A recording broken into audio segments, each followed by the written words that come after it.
to the BJ Show. Let's rock and roll. Rock and roll. Come on, everybody. Let's lose control. Brad and John, they're the ones to follow. Yeah, ready for the ride. It's the BJ Show. BJ Show. Good morning, John Combest. Good morning to you, Brad Hildebrand. We're starting off very formal today. It is May 5th. It's a Monday, TGIM. This is the BJ Show. The reason I mention what time it is, or what the date it is, rather, it also, I don't mention what time it is because that'll screw up people who listen to the future. We do the show live, 7 to 8 o'clock Central Standard Time. We're in daylight savings time, right? I should say that. 7 to 8 o'clock, whatever the time may be. And then lots of people listen to it delayed. So that's why I mentioned this is May 5th, because this makes some perspective as to why people will think, well, what are they doing talking about that May 5th? That happened on May 7th. Yeah, okay, we're looking at the future as well, too. We are omniscient, and we are fortune tellers, and we are all that stuff. Anyway, we do this show live, 7, 8 o'clock. You can listen to the show in delay on our podcast show format, which is bjshow.co, or on the YouTube format, which is bjshow.video. Every single day, we get John Combest in here for 23-plus years. He puts together this incredible site called johncombest.com, Combest. He chronicles important stuff you should need to know about what's going on in the state of Missouri. We start off the show with this guy. I'm Casey Kasem. And what do you do, sir? Now on with the countdown. And he starts with? In third place. Brad, I'm going to need you to get out your phone and get it ready to text your friend Karen. You know, Karen is the head of the Homeowners Association.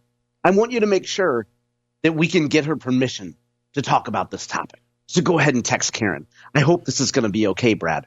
A story from the Post-Dispatch today by Nassim Binshabane. That's right. It's straight out of Eureka. Homeowners Association says Eureka homeowner breaking its chicken policy. She says they're afoul of state law.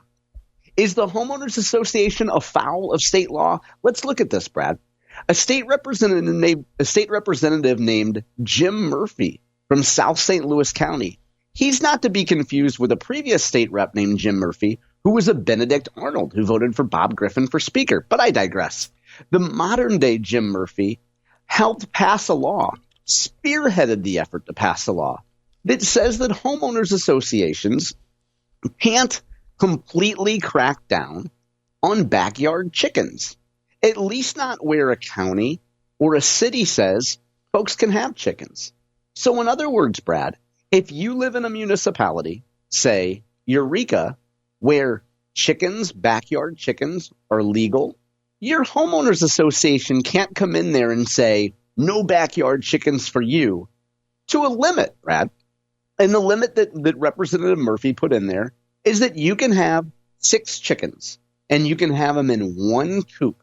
And Mr. Binshabane does a good job in this piece of going through exactly what the specifications are.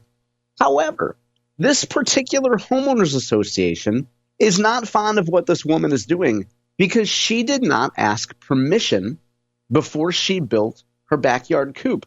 And in fact, she says that she found out that she found out that the state law passed. So she said, well, that's cool. I don't have to go beg the Windswept Farms Homeowners Association for the right to build a little coop in my backyard. They say not so fast, lady. They declined to give her essentially a permit to have her chicken coop back there. One of her transgressions is that the chicken coop doesn't match the home color exterior.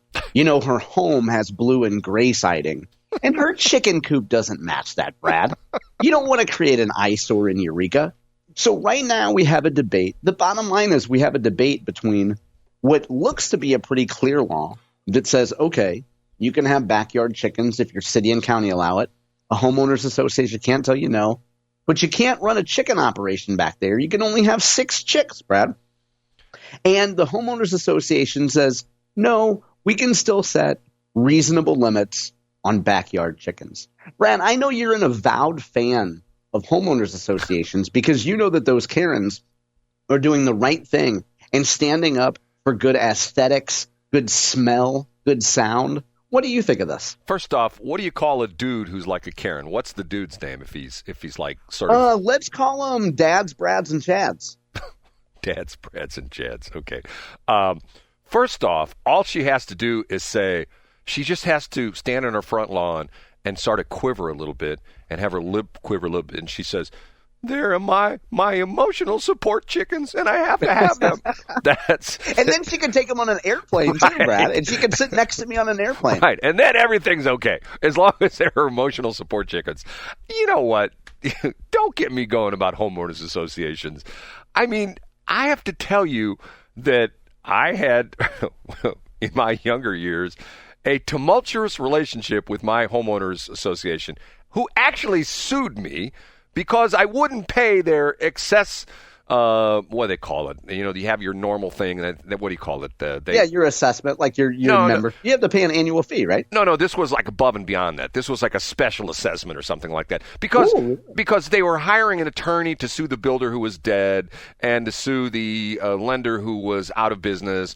And they were talking about, I told this story before, how they're bragging about the fact the one lady who lived a couple doors up from mine told my wife, "Your husband's causing us problems because we're going to win this lawsuit, and we've already had a builder come in and give an estimate for our basement. He's going to completely redo our basement from the money we're going to win from the builder who was dead." I don't know how in the world they're going to get money from a dead guy.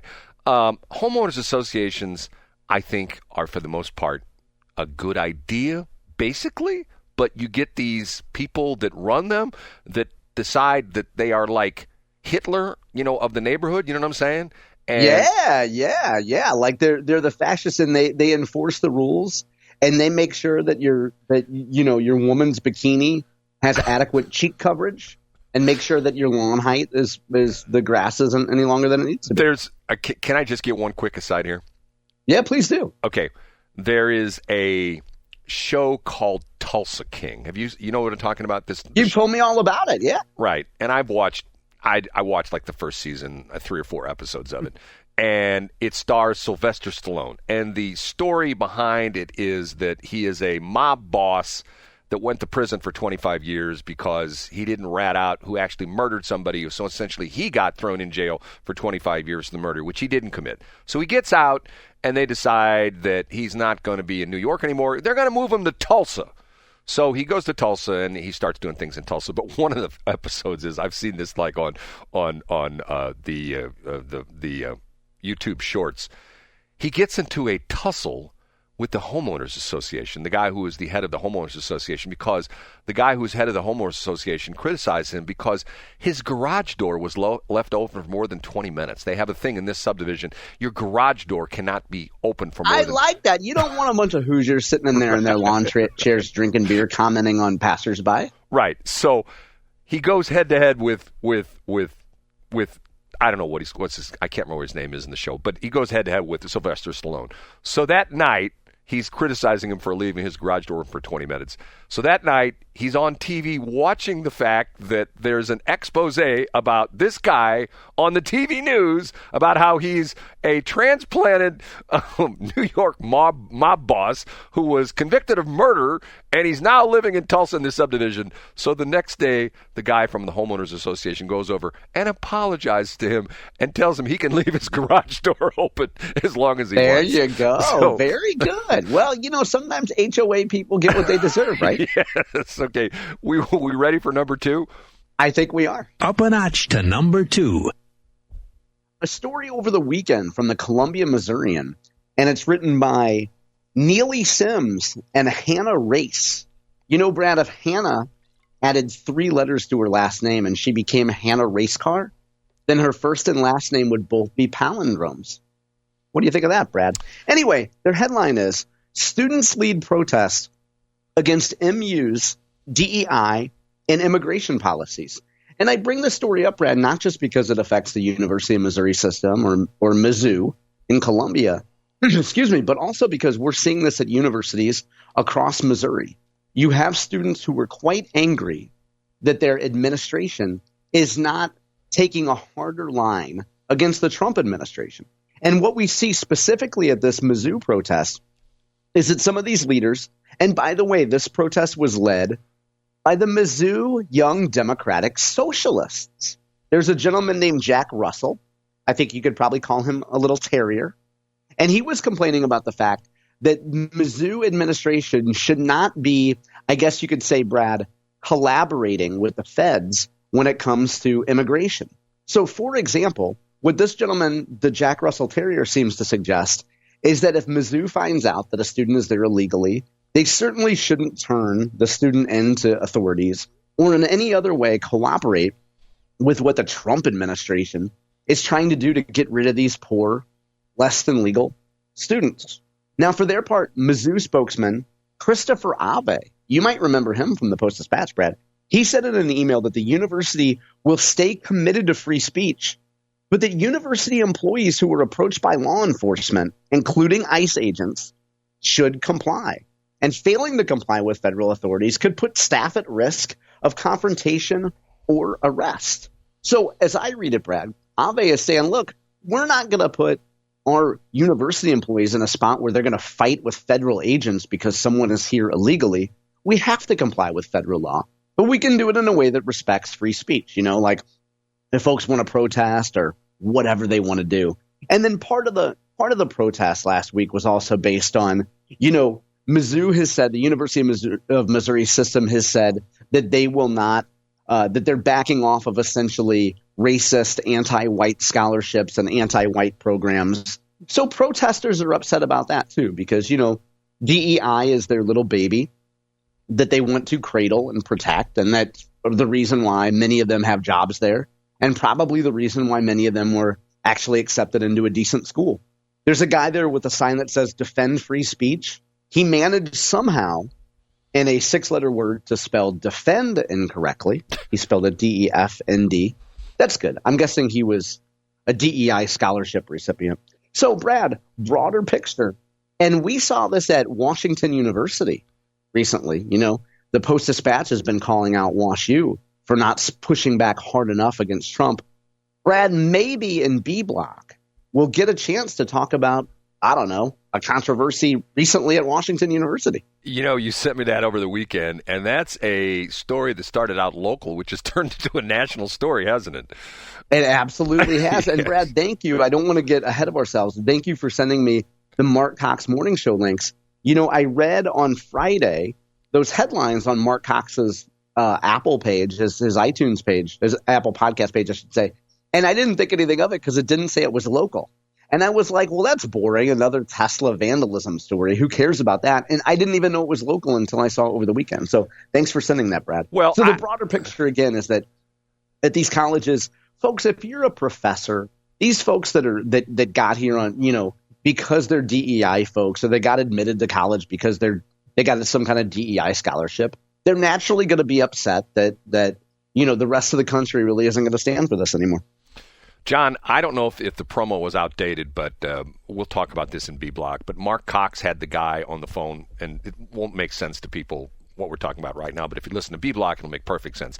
He had the guy on the phone last week, and a promo that ran this morning in 97.1, either it was an old promo or they're going to have him on again today because they said, and Mark Cox is on there. Yeah, I think they're going to have him today, Brad. You're right. Okay, so, and John, once again, how many other radio stations are going to promote other radio stations? Are we the only crazy nuts that talk about other radio stations? No, I think that our ego isn't invested in only advancing ourselves. I think that's one of your best traits, Brad. And as I always point out, just because someone treats you a certain way doesn't mean you have to treat them the same way back. I am a proponent of radio, and I believe that there are things that other radio stations do that should be, rewarded, acclaimed, promoted, whatever you want to use the word. And, once again, we're not the best. We try to be, but other times people beats us. You know what I'm saying? They beats us, John. I don't know, Brad. I think we are the best. A guy from KBDZ just texted me, too, and he wants to know why you're claiming rights to Katie Cruz's bazookas. Do you know they have 2 call letters now? Are they? Well, if it's Katie Cruz, I'm guessing they're double D. No, they have KBDZ and KQDZ. Oh, wow. Okay. Yeah. Well, that's. I'm sure we could come up with a queer acronym for that. I'm not going to touch that. You know who's not queer? The subject of story number 1. The number one. all the way from the UK. A story from The Independent, a gentleman named Eric Garcia. Now, Eric doesn't have the full story here, but I do, Brad. Lexington, Missouri, on the other side of Missouri. The year was 1981. There was a young man named Josh who had just started to walk, and his parents were playing a Hall & Oates song. I can't go for that, no can do. Can't go for that, no can do. Well, guess what? Fast forward to 2025. Mr. Eric Garcia quotes that little tyke named Josh, but Josh had a separate quote. I won't vote for that, no can do. I can't vote for that, no can do. That's right, Josh Hawley over the weekend, standing up once again for Medicaid. And the gist of it as we've moved forward, Brad, we talked about it a little bit last week. Josh Hawley says he's not for Medicare cuts. He's not for Medicaid cuts. We've gotten a little bit more progress in Congress, and it looks like the House might be a little bit more aggressive. They're going to probably leave Medicare alone, but they're probably going to look for cuts in Medicaid. Now, you know, Brad, Medicare is generally for older folks. Medicaid is for folks who are of a lower income status, depending on how the state, your individual state, defines that. I guess the bottom line is the Independent asked Josh Hawley if he would be for touching Medicaid, like really making deep cuts. And his quote was, I won't vote for that. So in other words, Brad, Hawley is coming from a state where voters in 2020 said they want a little bit more Medicaid. They want to, expand Medicaid, extend Medicaid. Hawley is once again doing the populist thing. He's standing up to the hardline conservatives who say we have to cut this stuff. Chip Roy, the congressman, says, look, we're not going to make this math work.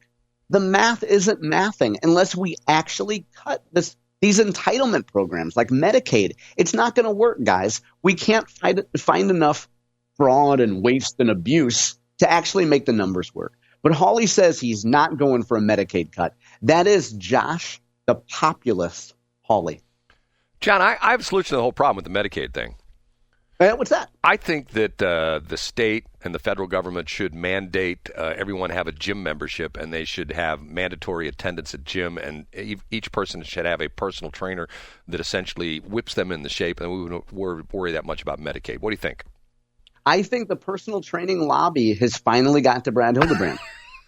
That's right. And at first I thought it was just, I guess you could say Mark McCloskey was the tip, pardon the expression, was the tip of the spear there, Brad. Now, I heard that you're going to start hawking testosterone replacement theory and bathroom gym selfies, right, Brad? Or has McCloskey not gotten to you that deeply yet? No, he doesn't do bathroom selfies. He does selfies. Are you kidding me? He does selfies in his gym. He's in his gym. Brad, what you don't know is you haven't been to the McCloskey estate. The bathroom and the gym are all one big penthouse area. No, they're not. Are they really? Yeah, have you never been to his house? No, have you? Oh, I know, because they waved some firearms at you. Because you were chanting stuff, and they're like, oh, there's another handicapped protester who's Mocha Java. But let's point some guns at him. It didn't bother me because I knew the gun that she had was a prop gun. It didn't work. Yeah, boy. You know what? That's what they said about Alec Baldwin, too. Right. It was a prop gun. It didn't work. Okay. We've got an interesting B block coming up, which should be very interesting because of the fact that this story is growing by leaps and bounds, literally. So we'll cover that when we come back